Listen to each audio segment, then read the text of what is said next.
up off the ground, but he was able to hang on and hold on to that third spot. 2 by 2 behind him. Finkbein to the inside of Calvo. The 46 moves up to fourth. More contact. Brady gets turned into the infield grass.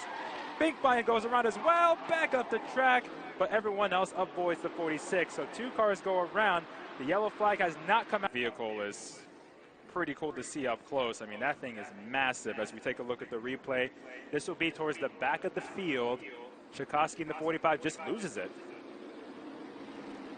Lost it, and Akari had nowhere to go and made contact to put us under the caution flag for the first time today. We also want to mention that he takes second spot away from Alkis. Amanda West moves up to fourth. Alkis is not done yet. He goes to the inside, hits Pearl. Pearl slides up to the guardrail, but I believe he came to a stop just shy of hitting it. The checker flag is out, and this heat was last out of the 9-car field. We're going to look at a replay of it up on the big screen. Alkis to the inside of Pearl, coming together on the final corner of the final lap of the heat race. Everybody able to avoid, but a couple of close moments there for drivers like Amanda West and Cassandra Cole. Brandon Michael also taking evasive action as the SK Modifieds hit the racetrack, and at this time, pulling it onto the pit lane. The rest of the field comes off of turn number 4 to receive the green, and Holkowitz gets loose in front of the field, and everybody's going to miss him somehow, but quite a moment there for Nick Holkowitz. Oh. Lapped car ahead. Pulls that car to the inside of the racetrack in turn number 3, right in front of the leaders, and the leaders will spin in turn number 3, including Haidar. The point leader gets slammed by Downey. Paradise able to save it somehow in the 19. The leaders tangle in lap traffic in turn 3 to put us under caution. That was Paul Borden Jr. in the 26 car falling a lap down. Had to see what happened there. It seemed like he slid up the track, and everybody else able to pull away as we look at the video replay that is, moving around Borden, who slid up the racetrack just a bit perhaps. Either way, there was contact with Cody, who spun. Haidar looked like he was going to be okay, spinning to the infield, and then Travis Downey had nowhere to go in car number 42 as we take a look at a second angle up the back straightaway. The 26 just doesn't get to the bottom. With turn number 4, Berrecchio slid up the racetrack and allowed Blake to look to the inside, and now Berrecchio is sideways and out of shape in front of the field in turn 1. And they're all gonna pile in, several of them. I see Kevin Gambacorda in the 23 involved. Daryl Keene's in it. Michael Ray's involved. Andrew Moeller, Alex Fern, Dwayne Provost, Paul LaRue, among others. And Tom Fern's got an issue. His car is sparking badly down the backstretch. He might have an issue in the right rear. There's a tire carcass that rolled to the infield, and there it is on the big screen off of turn number 2. And that could very well be from the 92 of Tom Fern, as Alexandra Fern is the final car to pull away. Get ready to take a look at the replay.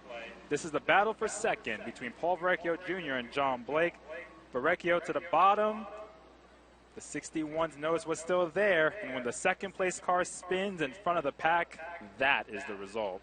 Tom Fern's right rear hit John Blake. Tom Green is out, and we are back underway. Berrecchio to the outside, trouble front straightaway again, and is that Bennett in the outside wall? Yes, Bennett got pinched into the outside wall by Dwayne Knoll, who then spun down the track right in front of Mark Curtis.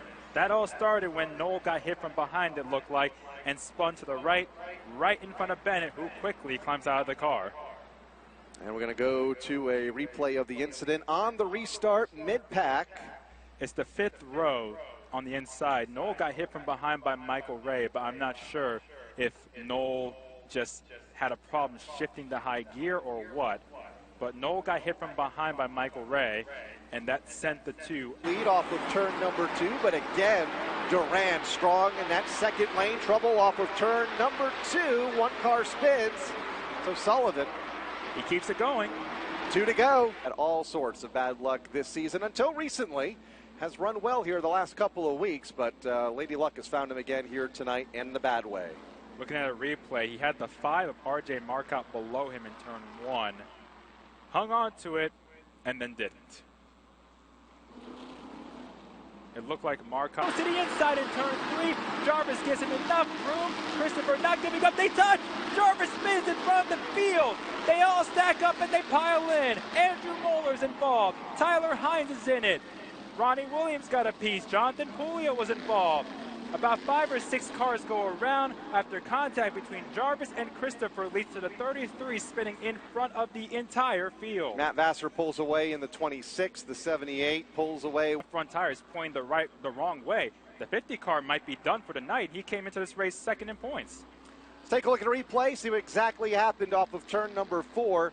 Christopher to the inside of Jarvis, and around goes the 33. And everybody has nowhere to go, collecting at least 5 cars here on the front straightaway. Yeah, Jarvis was involved, Moeller was in it, Montesanto, Hines, Williams, Pulio. That's a tough break for Williams. He's had a couple rough weeks.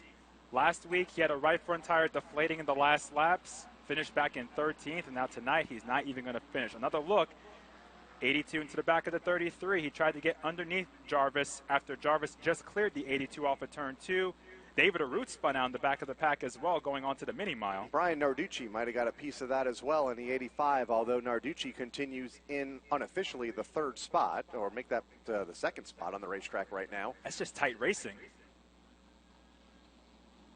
Todd Owen barely Narducci misses there. that. Yeah, Narducci, I think he got hit in the right side nerf bar by Andrew Bowler. Let's go to pit road. Yeah, right front flat tire for the 58 machine of Tyler Hines. Also some pretty heavy sheet metal damage on the John Montesanto number 73 car. The 51 of Anthony Bello has pulled off after some adjustments, and they are working on the right side of the number 57, and that is Keith Rocco.